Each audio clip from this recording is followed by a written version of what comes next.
Hello, and welcome to our viewers, welcome to our guest host, and welcome to our guest. My name is Jill Upson. I am the Executive Director of the Herbert Henderson Office of Minority Affairs. Today, we are continuing our Black History Month series of events with a special conversation about Sylvia Rideout Bishop. Ms. Bishop holds the distinction of being the first Black woman in the United States who was licensed as a racehorse trainer. And today we will be hearing from the author of the book about Ms. Bishop's life and career, editor, photographer, and author Vicky Moon. But first, I would like to introduce you to our guest host for today's event, an accomplished horsewoman in her own right. She is the apprentice to thoroughbred trainer J. Lee Armstrong. Our host, Ms. Sabrina Williams. Welcome. Thank you, Ms. Upson. It's a pleasure to join you all today. I'm super excited about speaking about Ms. Sylvia Bishop with Ms. Moon. I think it's going to be a very interesting conversation. I first would like to take the opportunity to say thank you so much for speaking with me about Sylvia Bishop. As Ms.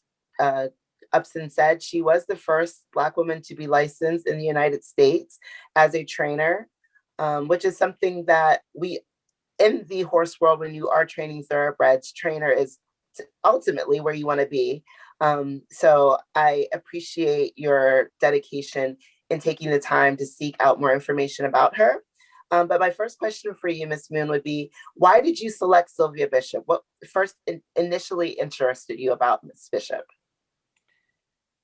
Well, I believe in fate. It's happened so many times in my career, my life, whatever. And by accident or fate, I met a relative of Sylvia's one day. I was getting a cup of coffee somewhere. I already had a book contract to write about women who love horses. And this man told me about his aunt in nearby Charlestown, West Virginia. I live in Virginia, and that she was the first Black woman, et cetera, et cetera. And 2 days later, I was sitting in her living room, and I believe it was fate. I think that, and you should know this of all people, that I speak horse all my life. And my husband's a sports writer. He wouldn't have been able to do the same thing. He's got to find somebody who plays golf or football. And we sat on her couch. She showed me not all of her win photos, but many of them. And she gave me a list of names. I went back to the woman who had actually even given me an advance to write the book about women who love horses. And I said, I can't do it. I have to write about Sylvia. And it took me 15 years to do the book. And I never dreamed of the timing would be so perfect. I did know that it took you 15 years. She inevitably passed in 2005, I believe. 04. 04. She died the same day as my father. My father was born the same year. So for these last years that you've been compiling information, let's just start with what the first thing that you thought whenever you met her and you sat down and you started talking horses with her. Because women who love horses, we could talk horses all day long. What was the first thing she told you about just her experience in training? Well, she did mention to me that she had been the first woman and she pronounced it United States, to do such a thing, but it wasn't in a bragging way. It was just sort of a matter of fact. And she loved reliving the moments in the photographs that she had, but those photographs were by no means complete. As I went through the years, I had to track down as many names of the horses that she had touched or trained. And that was a heck of a job to do. How did you go about doing that? Thank you for asking. I worked at the Washington Post and I've worked at People magazine, and I think I know how to dig. There may be some other ways, but since I live near Washington, D.C., I had my husband take me to the Library of Congress, and he would drop me off in the morning. I would stay there through lunch. And that, as far as I know, is the only place that has a complete set of the daily racing form, which part of her career was the Morning Telegraph. And so I had to request the microfilm like the day before, and it would be waiting for me at a desk. And I went through every day, Sabrina. I went through every day, every track, because there was no guarantee it was always going to be Charlestown. They didn't always, or Shenandoah or whatever. She did go to other tracks, as you may or may not know, in Maryland. And so I looked down, the charts at each racing venue and looking for the name of the trainer. And then bingo, I would find it and then copy that page, the name of that horse. And then I had to go to someone else. I had to go to a research horse facility in Saratoga Springs, New York. Okay. And the historian there, what a angel of a man. He would then go and get the complete records of every horse. Okay. And back then, maybe I'm answering too long here, but sometimes horses would run as many as 100 or 150 times in their career. Not like today what would it be? There are war horses, but not that many times anymore. Not today. We are not running horses 100 and 150 times. If you have a horse today that's able to run that many times, you're so blessed. So she took amazing care of her horses. So a lot of times she was probably able to get that horse to run that many times. Yeah, and it wasn't like she was the only one who was doing that. That was the norm. And here's a fun thing, and I'm sure you know this, that sometimes they would go one place in the afternoon and go someplace else at night on the same day or the next day or 2 days later. Now it's like you have 3 weeks or a month in between. Back then, it was normally about a week in between. Right. I find it so interesting. I really started my love and passion in the horse racing industry with a pony. I fell in love with one of the lead ponies on the track, and that's what really got me interested. But the owner of that lead pony, who is now the person who I'm the apprentice to, and I say apprentice because I'm not a trainer. I'm more of an assistant trainer. But with trainer, I think you forget all of the things that come before that. Groom, hot walker, pony girl, all of those titles, they're not as glamorous as trainer. So I'm all of those things. And on the day that he's absent, I'm trainer. But I am so fortunate that he is someone who grew up in horse racing. So his father, started back at the same time Miss Bishop was on the track, and they would tell me stories of how they would go to the fairs. And sometimes the fairs were only a week long. And so you would travel to another fair after that meet finished, and you would take your horses and you would travel to the next meet. Did she have an opportunity to tell you about what that was like for her? One is being a woman, and one of the very few women back then were doing that. But what was her experience like? What was she able to tell you about some of the reactions that she might have gotten? She would tell me something that, I learned about the Green Book way before the movie. Okay. Because yes, Sylvia traveled to Timonium, Hagerstown. My favorite was Cumberland. Okay. And she couldn't walk across the street to a hotel. So I got a copy of the Green Book and I read it and I saved it. And that was it. I remember somebody telling me, and I'm pretty sure it's in the book, that at Timonium, she wanted a drink of water. And the instructions she got was use the hose for a drink of water. Okay. And I want you to know, or anyone to know, that in the 15 years it took me, I went to every single track where she ever had a race. Okay. And Timonium, as you know, still goes. And that is like, to me, heaven, because you have the fair going, the racing going, and blah, blah, blah. And thank goodness you don't have to look in the Green Book for where to spend the night or eat. So true. Thank God for the changes that we've made in, the United States. Right. Miss Bishop is such an inspiration, not only to the African American community, but to women and just horse trainers in general. What is one word of advice that she offered that she told you that she would offer to other women? I can't say that it ever came up because who were the other women in her time? Where were they? No, black or white, no. So there's still some strides to go for women trainers, as you know. Many, many, many strides. Yeah. And the largest percentage of women training horses would be sometimes 16% on any given evening at Charlestown. Even less of a percentage at Saratoga, Gulfstream, whatever. But as you say, behind the scenes, it's the women who are grooming the horses, who are exercising them.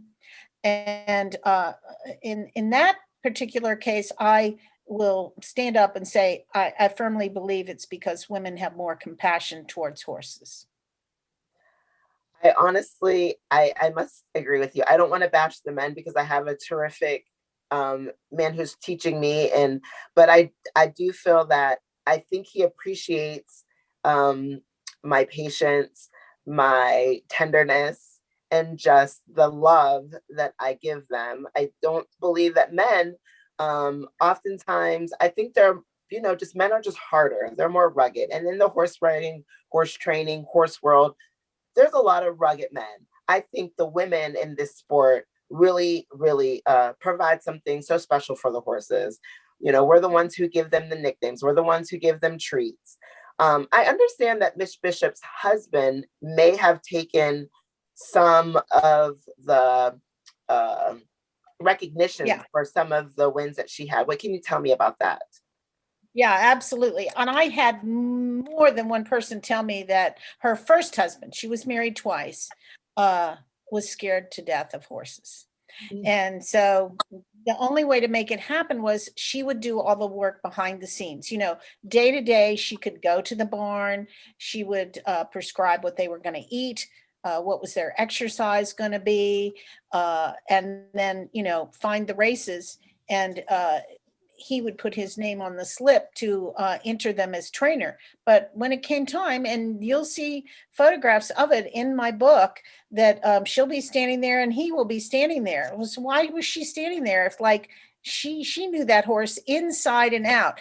And we should also add that her grandson, Michael Jones, is now a trainer at Charlestown. He and the book were just written up in the I think it's the racingbiz.com, just in the past 2 days. And he definitely inherited her compassion for the horses. I've spent time with him at the barn, and he is a jewel of a guy. He is.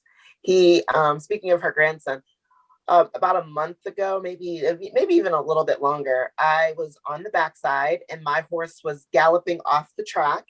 And she was sassy. I call her sassy. And she was coming at me pretty sassy. And I looked at the rider and I looked at the horse and I was like, I don't think I can grab my horse right now. And Mike was almost there and was like, I'll get her. And I was like, nope, I'm going to do it because she's mine. And, but she was coming at me, but Mike was right there behind me, like, I'll help you. And I didn't get a chance to say thank you, but he's an amazing trainer as well. And he's a state winner now. Your key word there, though, was she. Yes. Meaning it was a filly or a mare, right? It was my mare. Yeah. And so with horses, the personality twist is the opposite of humans. Okay. We know, you and I know that, right? That the mares and the fillies get sassy. Yeah. She's super sassy. So he was right there. And I just recently learned that Mike was her grandson. I did not know that. I've seen him around. And that's the thing about horse racing. There's so many, not really, I don't want to say secrets, but there's so much that people don't want to talk about or that people just don't discuss. about horse racing. And what were some of the things that you believe that she might have said to you, or tips that she might have given you, just that things that women weren't allowed to discuss around the track, the things that women didn't do around the track? Well, it may have had to do with medications, which, today you can't even breathe the word.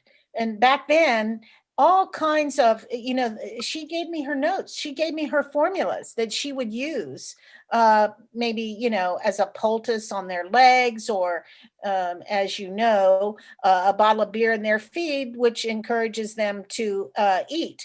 Okay. I mean, do you still do that? The beer? My pony likes beer. I Yeah. think because I like beer. Yeah. So things like that, she told me, and many things that come as second nature to you as a horse trainer, the blinkers, whether, the little things that they put on their head, for those who aren't horsey, whether they can see behind them. Sometimes there's a little hole and they can see behind them, and that will encourage them. If they think somebody's coming up behind them, then they'll run away from the ones that are behind them, or it's better that they don't see what can be like a full cup, half cup. These are little tiny things that are nothing to you, but mean everything to success. It does.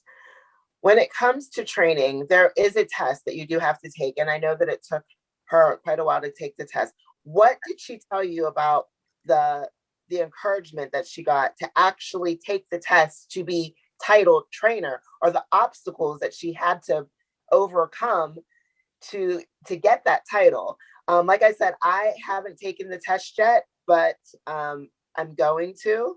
You have a copy of it, right?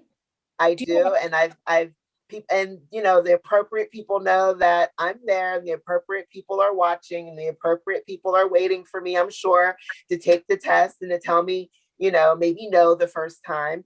But as a Black woman in horse racing, I'm positive it's still intimidating today.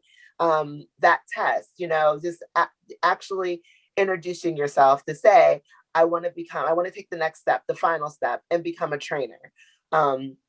They know me as pony girl, they know me as groom, they know me as hot walker, they know me as assistant trainer, they know me when my trainer's not there. But for me to actually take that test, it's been a little bit intimidating. Just from your conversations with Miss Bishop, what advice do you have, even for women today, to go forward and to actually accomplish the title for the work that we're actually doing? Well, study that guide for number one, okay? And I think in Sylvia's day, it was a matter of them making it, them meaning the officials with the West Virginia organization that gives the test or offers the test. It was a question of them making it available or finding the time for her. Okay. It was like, oh, come back next week, next month, or whatever. A lot of those records, according to the people that I spoke to, have been destroyed. So she finally got the opportunity. And in addition to that, at some of the smaller tracks that we spoke about, Cumberland, Hagerstown, whatever, you didn't necessarily need that piece of paper to be named as trainer. Okay, so that was a plus to her. Okay, and today, I would say, you could be in a certain mid-level executive position at a big corporation. I'm not going to name anybody because I don't speak from experience, but there's that fine line for a woman of color or white or whatever of, I want to take this test, without being like threatening some man within an inch of his life. I want to take that test. Okay. Just do it forwards and backwards. So, being that this is a African American History Month conversation, As a Black woman, when you sat with her, just as the very first Black woman to be named trainer in the United States, what was she able to tell you about some of the who recognized that? Were there people that she specifically said, she was surprised that they were happy for her? People, I know even today people look up to her, and there's still so many white and Black people on the track that speak so positively of her. But were there any other Black people today that you spoke to that had, just so much, like the accolades, that gave her accolades as a Black woman? Because I know at that time, horse training was primarily done by a lot of Caucasian men. Yes, that's true. But I think that Charlestown has always been different. There's always been a large percentage of African American men training racehorses at Charlestown. But if you look at the old photographs of the grandstands or whatever, okay, you're African American, you can go stand over here, or you can sit in the corner of the grandstand. But the people who gave her the most difficulty were the ones, the white people, the white probably men. I don't know how many women went to the racetrack back then, who were coming for an afternoon or an evening at the racetrack. And they were coming from a big city where the atmosphere of white and Black was maybe not the same as it was. I've always thought that Charlestown was unique in how many African American trainers, and you probably know this, but Sylvia was one of 17 children. Definitely, I had her ancestry done. Her ancestors were enslaved, but 2 of her 17 or 16 siblings were married, you know this, to trainers at Charlestown. So she was able to hang out with them, maybe walk their horses when she was little or whatever. And that gave her a bit of a step up. It's amazing. One thing that I like of course, I haven't had the opportunity to meet her. I came onto the scene after 2005. So I have a picture of her on my refrigerator in my tack room. It's an old article that they wrote about her, and it's something that I look at every single day of my life because I'm in my barn every single day. Just as an African American woman, tell me, you said you met her 2 days after you learned about her. What is the one thing that just drew you to this Black woman so quickly? I know we love horses, and that always is like a glue that puts women together. But what is one thing that just drew you to her to keep this progress going? It took you so long to finish this book.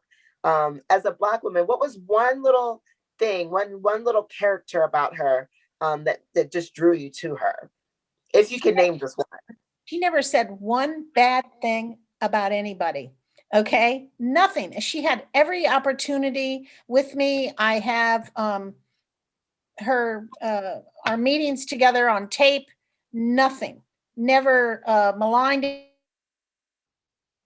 anybody. Would be it. And when I first met her, Christmas was 4 months away, but her dining room table was already covered with gifts that she was wrapping. I mean, she loved everyone.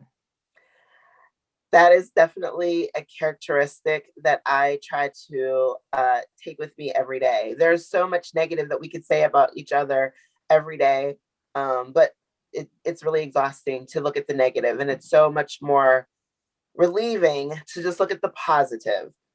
So a little about you, the author of the book. I know we love horses. Tell me about your first love of horses. Oh, that's a great question. That's fun. Well, I grew up, this is crazy. You've never met anybody, but I grew up in Fort Lauderdale, Florida. And that was weird, okay? But one day I started going through the closet and I found these big, tall black boots and these breeches, the kind with the big thing on the side. And it turns out they were my mother's. And so I started clopping around, in her old black boots. And I was like, well, I want to go horseback riding. Okay. And I was about 6 or 7, and my wonderful father took me to a town. I don't know if you've ever been to Florida, but just west of Fort Lauderdale is a cowboy town called Davie, Florida. But it's not really cowboy because a lot of racehorse people had farms there. Paul Mellon, who is in Virginia, had a winter place down there. Another family with the last name Zachar, a woman named Lynn Firestone. So it was a combination of cowboy, racehorse, show horse, whatever.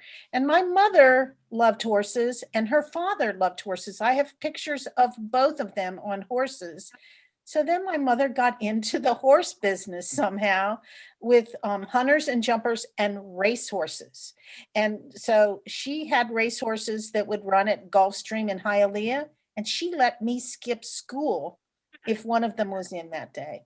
And I can remember, the first time I saw Angel Cordero on a racehorse. And I may have ridden in the horse shows, which I did with someone who's a trainer now. True love has always been at the racetrack. The races are just a very intriguing place. The backside especially is there's so much grit on the backside. You have to have so much strength just to survive just the everyday, the temperatures, the amount of physical labor that it took, that it takes every day to just get a horse in and out of the stall, mucking the stall, the feed, everybody thinks of horses as being so glamorous. And then you go to the backside, you see all the work that needs to be done. A lot of times it's a lot of women doing that work. It is an amazing place. And it is something that every day I learn something every day, either about the horse or how to do something different, or you just learn so much on the backside. As an African-American woman that just loves horses, and that's what I like, I just love horses. What is one characteristic that you would encourage myself to express to other women in this industry as a Black woman? Not necessarily as just a woman that loves racing. I know you said that she never said a bad word, and that is definitely something that I try to pride myself on. I don't have a lot of negative things to say about anybody around me or anybody on the track, or just don't have anything negative. I try not to say a lot, actually. I think I can imagine Miss Bishop being kind of quiet as I'm trying to be currently. But what is just one thing that you think that Miss Bishop would encourage just all of us to do to be successful in this game, on the backside and in front? I don't think it ever occurred to her to quit or give up. Okay. And I have been the same way in my career as a writer. Never would occur to me. And I feel so lucky that I was able to complete this book. Okay. Somebody else might have said, oh, this is too time. And the same goes for horses. It takes time, as you know.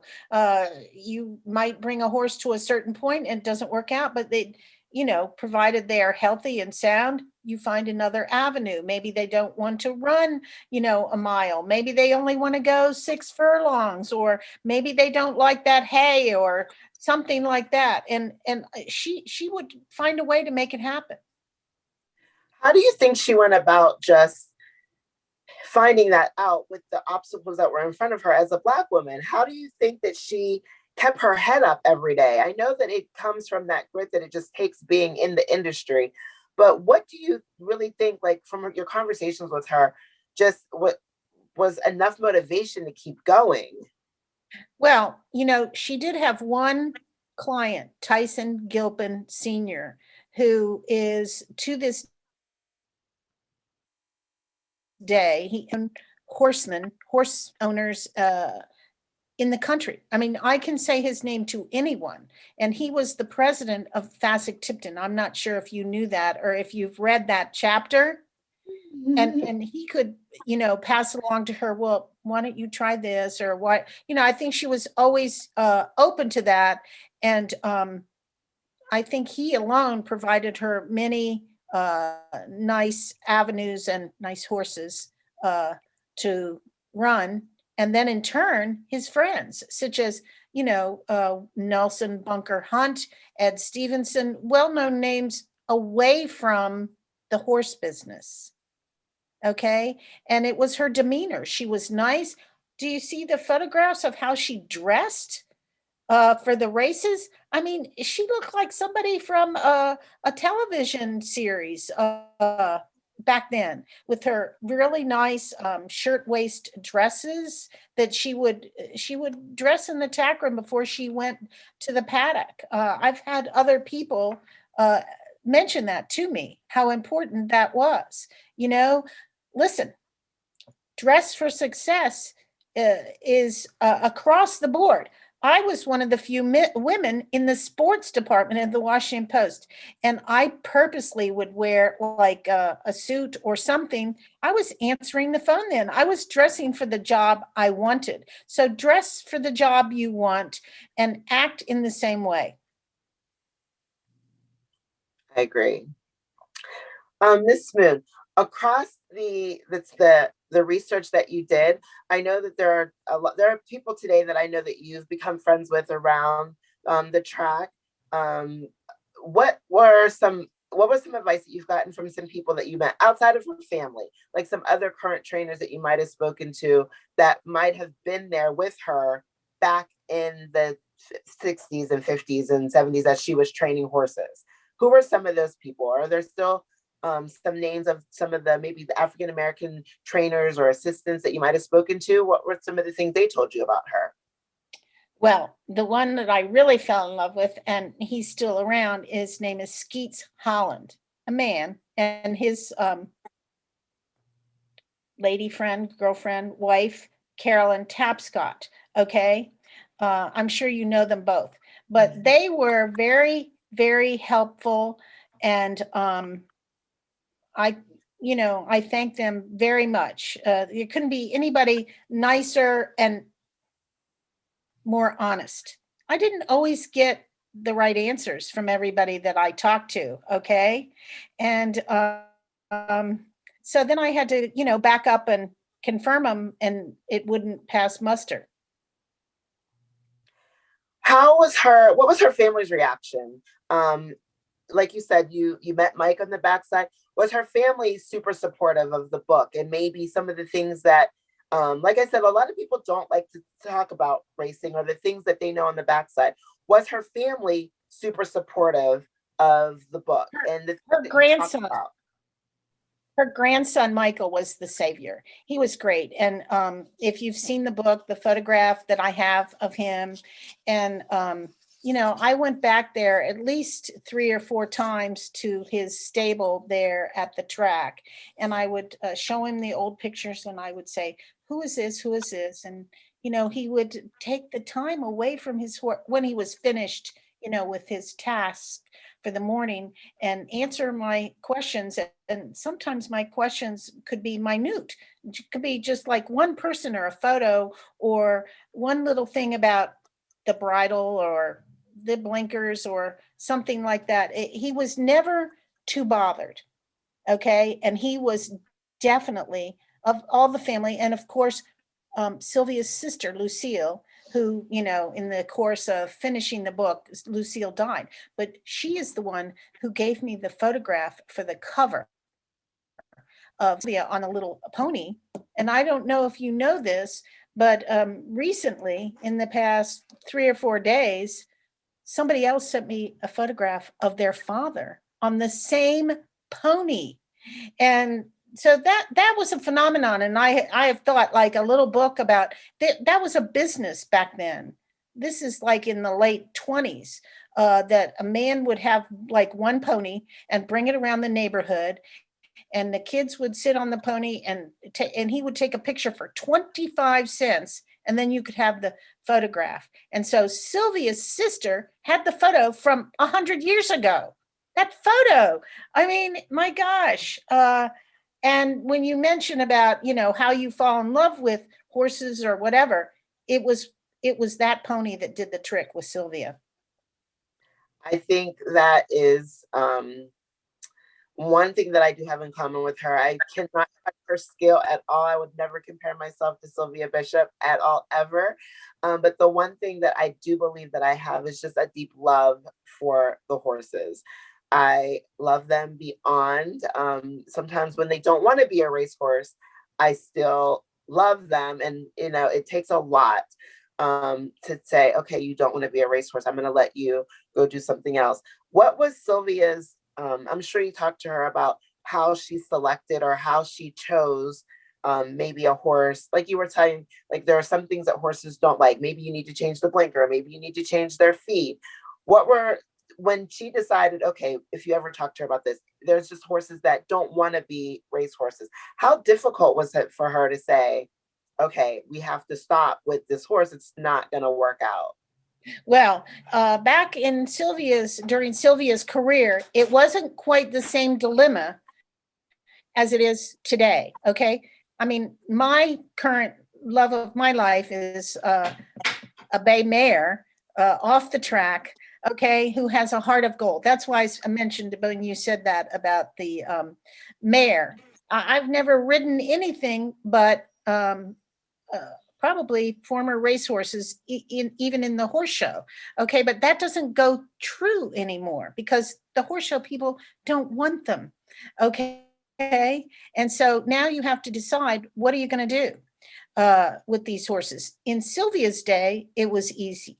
They would run in a claiming race. And for those unfamiliar with racing, that means the horse has a price tag on it for like $5,500 one week. And you drop it down. Maybe you'll drop it down, to $2,500, and some other trainer will think they can do better and they will claim the horse. So that was the answer in her day for finding, another avenue for a horse that perhaps wasn't working out. As far as I know, she never told me about, giving away a horse or, selling it.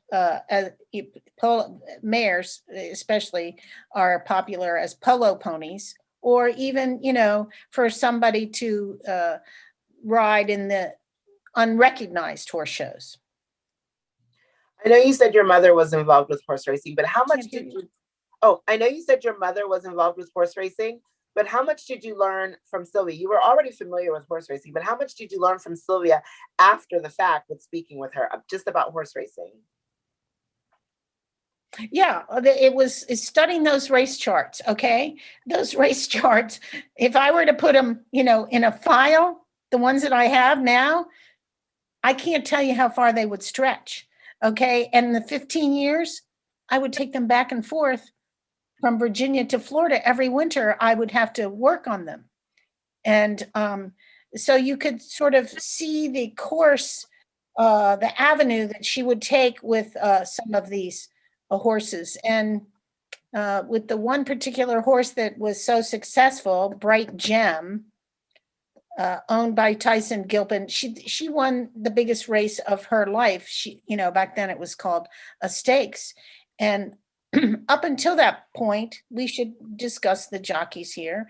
That horse had been ridden by Sam Palumbo, but he took another horse that night in that big race. And so I think it's a testament to Sylvia's skills and training. That horse won anyway.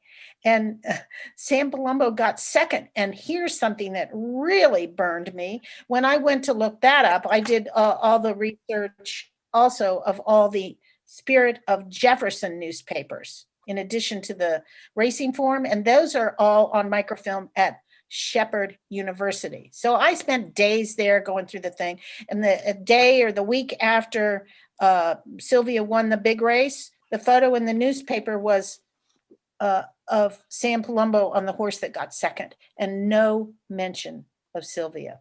And your reason or the reason you think that might have been? That was definitely a slight. That was definitely a racial slight.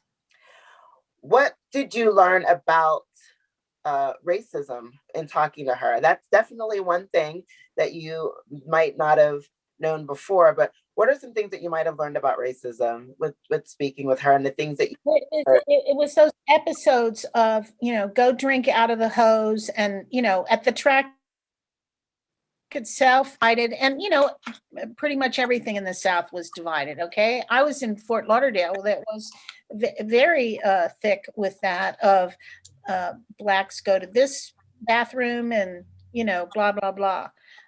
But I can honestly say that when I met with her, I didn't see black. I wasn't even thinking of it. I was thinking of, oh, here's this woman who loves horses. This is I learned what a good story was when I was working, at the Washington Post or at People magazine. Thank you so much for speaking with me today. It has been such a pleasure. I'm coming to the track to see you. Yeah, I will be there. I should be racing pretty soon again. Like I said, it is so exhilarating for me to watch a horse that is not broke, like a little 2-year-old come in and you have to teach it everything. And then to get it to that winner's circle is such a feeling of accomplishment, to know that, you've been there every day with that horse, and just to get it in the winner's circle, it's such an accomplishment. I'm sure you're the next Sylvia. I have people that encourage me and that tell me that, I'm watchful and I'm patient, but I will never be the next Sylvia Bishop. But it is definitely, it's something that I definitely strive for. And I think that's one reason why I'm a little hesitant to actually take that test. Trainer. Everybody's encouraging me. I like the title apprentice because I think it just incorporates everything. And I'm such a sponge. And because I am such a sponge, is there anything that you want to leave me with? Just one word of advice, knowledge, encouragement, just one word that you'd like to leave me with about Sylvia. Yeah, it's always never give up. It's always that. I don't think it ever occurred to that woman, and it shouldn't even occur to you. And I'll come hold your hand the day you go to take the test. Okay. Thank you so much, Miss Moon. It's been such a pleasure speaking with you. My pleasure. Thank you. Thank you. Thank you very, very much. What an amazing conversation. Oh my gosh. Yes, Sabrina Williams, thank you. I mean, you were the perfect host for this event and so graciously accepted on short notice. So thank you for being a part of this. Vicky Moon, what can I say about you? You were fantastic. I just want to remind our viewers, the name of your book about Sylvia Bishop is Sylvia Rideout Bishop Had a Way with Horses, a pioneering African-American woman's career training racehorses. Is that the entire title? That's it. And then the second part is Amazon.com. Okay, thank you. Well, thank you everyone for joining us in this series of Black History Lectures. I hope you enjoyed the program today, and we look forward to seeing you all soon. Bye-bye.